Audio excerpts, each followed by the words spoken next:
স্ত্রী যদি ইমানের পথে বাটা হয়ে যায়, কোনো মেয়ে লোকজনের গাল আমাকে না দেয় আর গাল দিতে দিতে বাড়ি না যায়, কি যদি স্বামীর ইমান চ্যালেঞ্জে পড়ে যায় স্ত্রীর কারণে, ওই স্ত্রীকে বাদ দিয়ে দিতে হবে, একদিন রাখতে হবে না, বাদ দাও।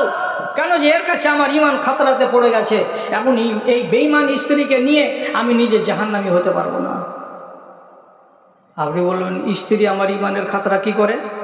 আপনি জানছেন ডাহা আমার স্ত্রী নামাজ পড়ে না, ডাহা আপনার স্ত্রী দিন ধর্ম করে না, শুধু টিভির সিরিয়াল নিয়ে এলসিডি নিয়ে ব্যস্ত, মোবাইল নিয়ে ব্যস্ত, খাবার টাইমে খাচ্ছে, বাচ্চাগুলোকে স্কুল পাঠিয়ে দিচ্ছে আর এসি চালিয়ে দিয়ে ফ্যাঁ ফ্যাঁ করে ঘুমাচ্ছে। ওর ঘরে একটা মুসাল্লা নেই, ওর একটা কোরআন মাজিদ পড়ার মতো যোগ্যতা নেই, জীবনে কোনো দিন আল্লাহর নামে দুটো সিজদা দেবে তাও দেয় না। আপনি যদি ওকে বলেন যে নামাজ কেন পড়িস না, আমি যে নামাজ পড়ছি আর তুই নামাজ পড়বি না, তো কেমন করে হবে? পরিষ্কার বলবে হবে নাহি না হবে, রান্না করে দিচ্ছি খাও, আর বেশি কথা এখানে বলতে আসিও না। তোমার কবরে তুমি যাবে, আমার কবরে আমি যাব, আমি নামাজ না পড়লে তো তোমার কি হয়ে গেল? কিছু হয়নি। ওই রকম স্ত্রীকে নিয়ে যদি বাড়িতে থাকেন তো আপনারও কিয়ামত অন্ধকার হয়ে গেল। কেন আপনি একটা কাফের বেটি ছেলের কাছে ঘুমাতে যাবেন, তার কাছে আপনি শারীরিক সম্পর্ক কায়েম করবেন, যে নামাজকে অস্বীকার করে তার কাছে রাত কাটানো যায় যে নয়? মানতে পারবেন? ওই যে না পারবো না, মানতে পারবেন না। এক সাহাবী আল্লাহ পাকের রসুলের যুগে, তার নাম রাফে বিন সেনান, স্ত্রীকে বলছে আমি ইমান এনেছি রে, তুই ইমান আন।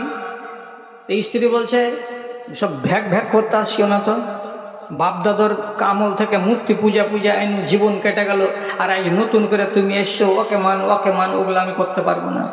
একটা বেটি হলো, বেটি হওয়ার পরে তখন বলছে দুলালির মা ইমান আন রে, আমি নমাজি লোক, আমি ধর্ম করার লোক, আর তুই বেঈমান বেটি ছেলে বাড়িতে আছিস, এটা ঠিক হয় না। শেষের বেলায় কিন্তু দুজনের ভেতরে বিচ্ছেদ হয়ে যাবে, এভাবে থাকতে পাবি না। দিন ইসলামের ভেতরে এটা আইন নাই, স্বামী আর স্ত্রী একজন বেদিন আর একজন দিনদার হবে আর আবার সংসার হবে, এটা হবে না, বিচ্ছেদ হয়ে যাবে আপনা আপনি। তো তুই ইমান আন, ইমান আন, ইমান আয় না। বাচ্চা কোলে করে নিয়ে রসুল্লাহর দরবারে এসেছে, আসার পরে তখন বলছে আল্লাহ পাকের রসুল, এইটাই হলো আমার বাড়িওয়ালি, আরে দেখুন কোলে এই বাচ্চাটা ফাতিমুন, দুধ খাওয়া বাচ্চা, এই অবস্থাতে কি করব? আমার স্ত্রীকে বারবার বোঝাচ্ছি তুমি ঈমান আনো, ইসলাম কবুল করো, কেন যে তুমি যদি বেঈমান থাকো তো তোমার কাছে আমার শোয়া জায়েজ নয়, আর তোমার মতো একটা নাপাক মেয়ে ছেলে যতক্ষণ ঈমান আনবে না ততক্ষণ তাকে নিয়ে পরে কেরমে খাওয়া আমার উচিত নয়। তো সে মানতে চাই না, আর আমি আবার নিজের বাপের ধর্মে চলে যাব, এটাও আমি করতে রাজি নই। এবার কি করা যায় রাসূলুল্লাহ? মেয়েটি তখন রাসূলের কাছে বলছে যা করবে করো, আমার ছেলে এ দুধ খাওয়া ছেলে, আমি ছেলে কিন্তু দিব না, ও আমাকে রাখুক চেহে না রাখুক। কত বড় কলেজে বেটি ছেলে, ঈমান আনবে না। রাসূলুল্লাহ বলছেন তোমাদের মাঝখানে কি হয়ে যাবে? বিচ্ছেদ হয়ে যাবে। ধর্ম যদি এক না হয় তো মেনে লাও, না মানবো না, মানলই না। তখন রাসূল বলছেন ছেলেটা তোমার দুধ খাচ্ছে বা 2 বছর বয়সে, তো তুমি নিবে নাকি? বলছে হ্যাঁ নিব। লোকটা বলছে মেয়েটা আমার, আমাকে দিয়ে দিতে হবে, কি করা যায়? তখন নবীজি বলছেন বাচ্চাটাকে এখানে বসাও। বাচ্চাটাকে বসানো হলো, তারপরে মহিলাকে বলছে ইজলিসি বেজানেবে হা, বাচ্চাটার একদিকে তুমি বসো। আর তারপরে আবার বলছে এই লোক তুমি তোমার বাচ্চাটার এই দিকে বসো। একদিকে মা বসলো আর একদিকে বাবা বসলো, মাঝখানে বাচ্চাটাকে রাখা হলো। তারপরে এইবার নবীজি বলছেন তুমি ডাকো একবার বাচ্চারে আয় আমার দিকে আয়, একবার তুমি ডাকো বাচ্চারে আয় আমার দিকে আয়। তো যার দিকে বাচ্চাটা যাবে সেই বাচ্চাটাকে পাবে, ওরই ভাগে বাচ্চাটা চলে যাবে, আর যার দিকে যাবে না সে বাচ্চাটা পাবে না। যখন এই কথাটা বলা তখন ওই মেয়ে ছেলেটি বাচ্চাটার দিকে জিম্মি এইরকম করে ইশারা করা, ওই ছোট্ট কম বয়সী মেয়েটি কাত হয়ে নিজের মায়ের দিকে চলে যাচ্ছে আস্তে আস্তে। সাথে সাথে নবীজি বলছেন, ইয়া আল্লাহ, কি হলো?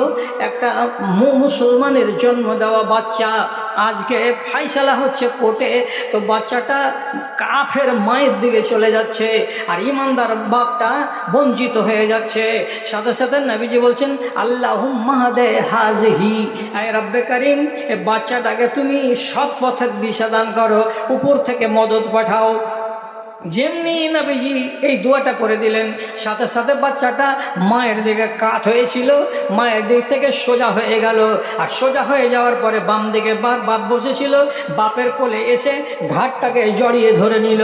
আর যেমন ঘাটটাকে জড়িয়ে ধরে নেওয়া, সাথে সাথে নবীজি মুচকি হাসলেন, আর হাসার পরে বলছেন, ও সিনান, তুমি তোমার বাচ্চাটাকে নিয়ে বাড়ি যাও। আর এই মেয়ে ছেলেটি তোমার বাড়ি আর যাবে না, এই মেয়েটি আলাদা হয়ে গেল আজ থেকে, এটা তোমার বাড়িওয়ালি নয়। ধর্মের পথে বাধা হয়ে দাঁড়ালে তো স্ত্রীকে ত্যাগ করে দিল। ঘোরাতে বলেছিলাম কি জন্য এসেছি এই গ্রামে, আর কেন যে এগুলো কথা শুরু করলাম। আমার মন ছিল অন্য কথা বলার, আর মনে মনে ভাবছিলাম যে এই মাঠটা ভর্তি হয়ে লোক থাকবে। তো দেখতে পেলাম কি, যেগুলো লোকের কাজকাম দুনিয়াতে খুব কম আর খ্যাপা পাগল, সে লোকটি আছে, আর বাকি চালাক লোকটি বাড়িতে গিয়ে আরাম করছে। তো ঠিকই আছে, যে কটা লোক আপনারা আমার সঙ্গ দিলেন, তা আমি ঘড়ি দেখে আলোচনা করছি, আবার আমার ট্রেনের দিকে আমি দেখছি, সবটাই হিসাব ঠিকঠাক আমি মিলিয়ে দিয়ে তারপরে এইখান থেকে আমি উঠবো। আমি একটা কথা শুধু বলি, রাসূলুল্লাহর ভাইরা বেটার নাম হলো আবুল আস।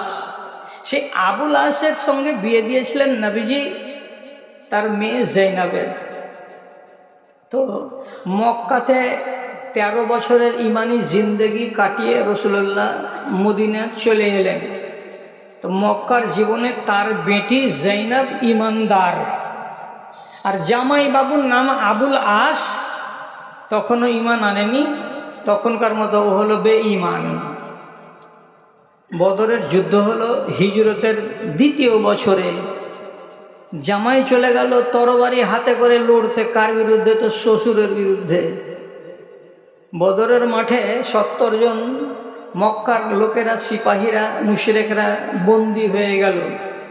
বন্দি থেকে সব কটিকে নিয়ে এসে রাসূলুল্লাহ মসজিদের আনাচে কানাচে সব বাড়িগুলোতে ভাগ করে করে দিলেন, সব রাখো রাখো রাখো রাখো। আর ফায়সালা হলো কি, মক্কার লোকেরা নিজের নিজের কয়েদিকে টাকা দিয়ে ছাড়িয়ে নিয়ে যাও, টাকা দিয়ে বন্দীদেরকে ছাড়িয়ে নিয়ে যাও, আমরা টাকার বিনিময়ে ছাড়বো, বিনা টাকাতে কাউকে ছাড়বো না। আপন আপন লোককে ছাড়িয়ে নিয়ে যাওয়ার জন্য মক্কা থেকে লোকেরা এলো, টাকা দিয়ে দিয়ে দিয়ে দিয়ে সবকে ছাড়ালো। সে এক লম্বা কাহিনী। এমন সময় একজন লোক একটা থলি থেকে একটা হার বের করলো। হারটা বের করে রাসূলুল্লাহর সামনে রেখে দিল, আর দেওয়ার পরে বলছে, হাযিহি ফিদাউন লিআবিল আস, হে আল্লাহ পাকের নবী, এ হারখানা দিলাম, আপনার এখানে একটা কয়েদি আছে, তার নাম আবুল আস, আপনি চিনেন তো? হ্যাঁ হ্যাঁ, সেটা আমার জামাই, ধরা পড়েছে বদরের মাঠে, জামাইকে রশি দিয়ে বেঁধে রাখা আছে। তো আপনার জামাই আবুল আসকে ছাড়াবার জন্য আপনার বেটি টাকা পয়সা জড়ো করতে পারেনি, এ হারখানা সোনার দিয়ে পাঠিয়েছে, এটাকে জমা করে নেন, আর এর বিনিময়ে আবুল আসকে আপনি ছেড়ে দেন, বন্দিকে মুক্ত করে দেন। হারখানা রাসূল উঠালেন, 4 ভরির হার দেখছেন, আর চোখের কোনা দিয়ে মোটা মোটা এতখানি ফোঁটা, দুটা গড় গড় করে গড়ে গাল পর্যন্ত নেমে এসেছে। হার দেখছেন, আর চোখের কোনা দিয়ে পানি গড়ে গড়ে নামছে নিচে। সাহাবায়ে কেরাম রাসূলুল্লাহর এই দৃশ্য দেখে সবাই হতবাক হয়ে জিজ্ঞেস করে বলছেন, কি ব্যাপার, কি ব্যাপার আল্লাহ পাকের রাসূল? নবীজি বলছেন, হে লোকেরা, এই হারখানা তোমরা জমা না নিয়ে যে দিয়ে পাঠিয়েছে তার কাছে যদি এটা ফেরত করে দাও, আর দিয়ে বিনা পয়সাতে কয়েদিটাকে ছেড়ে দাও, তাহলে আমার মনটা বড্ড ভালো হয়। কেন এমন কথা বলছেন আল্লাহ রসুল। তো নবীজি বলছেন এই হারখানা আমার প্রথম বিবি খাদিজার, যার সাথে আমি সংসার করেছি অনেক দিন ধরে, যার পেট থেকে আমার বাচ্চা কাচ্চা ছিল, আর ওই পেটেরই একটা বাচ্চি, তার নাম জৈনাব। যেদিন জৈনাবের বিয়ে হলো, আমার বাড়িওয়ালি তার গলার হারখানাকে খুলে নিজের বেটির গলায় পরিয়ে দিয়েছিল। আর এই হার, খাদিজার গলার হার, আজকে তোমাদের কাছে এসেছে। কদ্দূরে চলে গেল ঘটনা। সাহাবীরা বলছে আমরা হার নিব না, বিনা হারে আমরা ছেড়ে দিলাম। আবুল আসকে ছেড়ে দেওয়া হলো। আর যখন শিকল খুলে দেওয়া গেল, রসুল সামনে ডাকলেন, ডাকার পরে বলছেন আবুল আস কথা শোনো, এ হার নিয়ে যাও, নিয়ে যাওয়ার পর আমার বেটিকে দিয়ে দাও। তুমি যে এখান থেকে মুক্ত হয়ে চলে গেলে, তো তোমাকে একটা কথা শুধু বলছি, তাহলে এই 13 বছরের মক্কার জিন্দেগানিতে তুমি ঈমান আনুনি, আর আমার বেটি মুসলমান। 2 বছর চলে গেল মদিনার জিন্দেগি, তুমি ঈমান আনুনি, আমার বেটি এখনো মুসলমান। তো একজন মোমেনা মেয়ে ছেলের কাছে একটা ফাসেক, বেঈমান, অধর্মের ছেলে পুরুষ হিসাবে থাকতে পাবে না। অতএব আমার বেটির উপরে তুমি এখন হারাম হয়ে গেছো। তোমার সাথে আমার কথা হলো এই, তোমাকে আমি ছেড়ে দিলাম, বাড়ি যাও। আর বাড়ি যাওয়ার পরে তুমি আমার বেটিকে আমার কাছে ফেরত জমা দিয়ে দাও। জি, বাড়ি গেলেন। যাওয়ার পরে আবুল আস নিজের স্ত্রী জাইনাবকে বলছেন, তোমার আব্বার কাছে নতুন কানুন এসেছে, স্বামী স্ত্রী যদি 2 ধর্মের হয় তো থাকবে না, বিচ্ছেদ হয়ে যাবে। কাজে আমি ঈমান আনিনি আর তুমি ঈমানদার, তোমার সাথে আমার আর চলবে না সংসার করা। আমি কথা দিয়েছি তোমার আব্বাকে যে আমি যদি ঈমান আনতে না পারি আর আপনার বেটি ঈমানদার, তার কাছে আমি রাত কাটাবো না, তোমাকে আমি ফেরত করে দেব তোমার বাপের কাছে। হযরতে জৈনব স্বামীকে ত্যাগ করে দিলেন, উঠে গেলেন উটের পিঠে, রওনা দিয়ে দিলেন মদিনায়। চলে এলেন বাড়ি, বাপের বাড়ি। বাপের বাড়ি অত সুখের সংসারকে ফেলে দিয়ে একাই চলে এসেছেন, একদম স্বামী হারা হয়ে। বাপ বলে দিয়েছে যে না, মুশরিকের সাথে জীবন কাটা যাবে না। এবার কিছুদিন পরেই আবার ব্যবসা বাণিজ্য করে ওই আবুল আস ফেরত যাচ্ছিল মক্কা। মদিনার এক গলি দিয়ে যাচ্ছিল, দুশমনদের কাফেলাকে মুসলমানেরা ওটা দিয়ে প্রবেশ করতে দিত না। ওই এলাকায় পেল, সব মালটিকে লুটে নিল। কে জানে রাতের বেলায় যে এই ছেলেটা আবুল আস রসুলের জামাই, আর জামাই কি আছে তো মুশরিক। মালকে লুটে নিয়ে যখন ওকে নিঃস্ব করে দিয়েছে, তখন আবুল আস রাত্রি 4:30টার সময় ফজরের আজান হয়েছে, নবীজি মসজিদে গেছেন।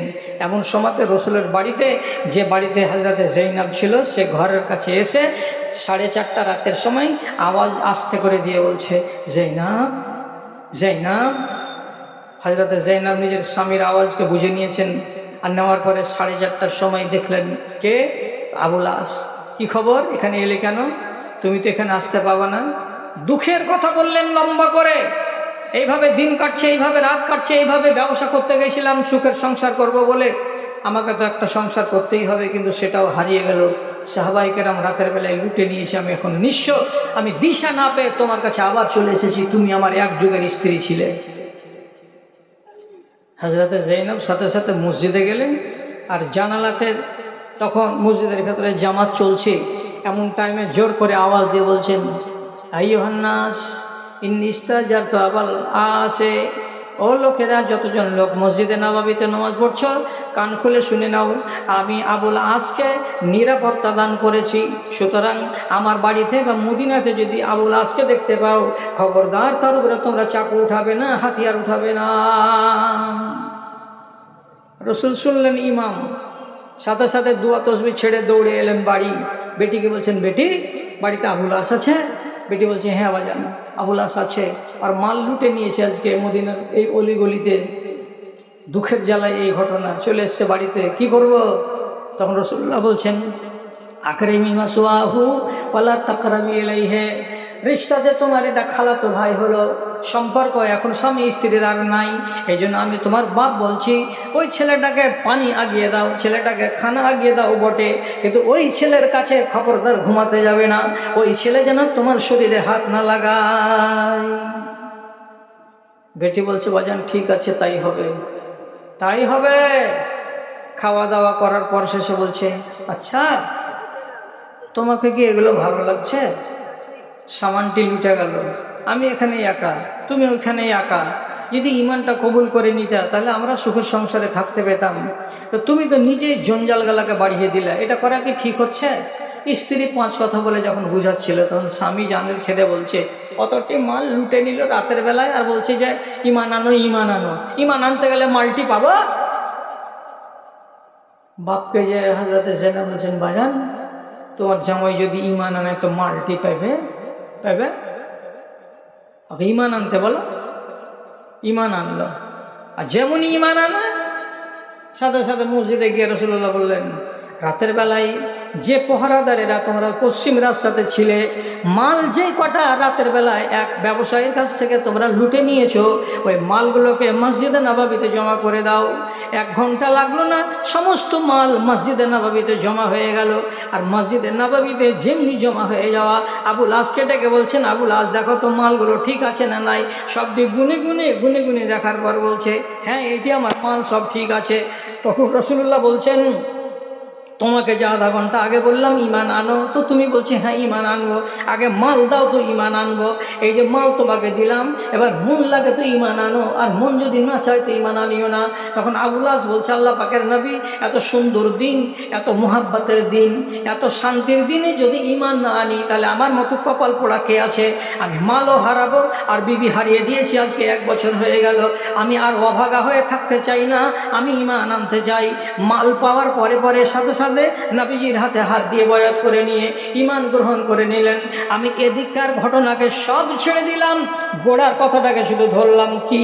যখনই বাপ বললেন বেটি রে স্বামী ছেড়ে দাও, তো বেটি নিজের ধর্মকে বাঁচাবার জন্য স্বামীকে ছেড়ে দিলেন, 1 মিনিট দ্বিধা করলেন না। আপনার সামনে যতটি দুশ্মন আছে কন্ট্রোল করার চেষ্টা করুন, এবং দুশ্মনকে কন্ট্রোল করার পরে নিজের ইমানকে বাঁচিয়ে চলুন। যদি কন্ট্রোল করতে না পারেন তো সিঙ্গেল জীবন কাটান, কিন্তু ইমানি জিন্দেগি কাটান। ওই সমস্ত দুশ্মনদের সাহায্য সহযোগিতা আপনাকে নিতে হবে না, সেটা স্ত্রী হোক তাও, বেটি হোক তাও, বেটা হোক তাও, যদি আপনার বাপদাদা আর কেউ হয় তাও, যেই হোক না কেন নিজের ইমানকে কোনো দিন আপনি পণ্যে রূপান্তরিত করবেন না। এটা আপনার ইমানটা অত সস্তা সম্পদ নয় ভাইজান। কথা তো অনেক বললাম, মজলিস ছোট, বড় মজলিস হলে আলো বলার হয়তো সময় পেতাম, কিন্তু যাই হোক সময়টা আমাদের সূচিতে একবারে বাঁধা রুটিনে চলছে। অতএব আমি 1.5 ঘন্টার টার্গেটে নিয়ে উঠেছি।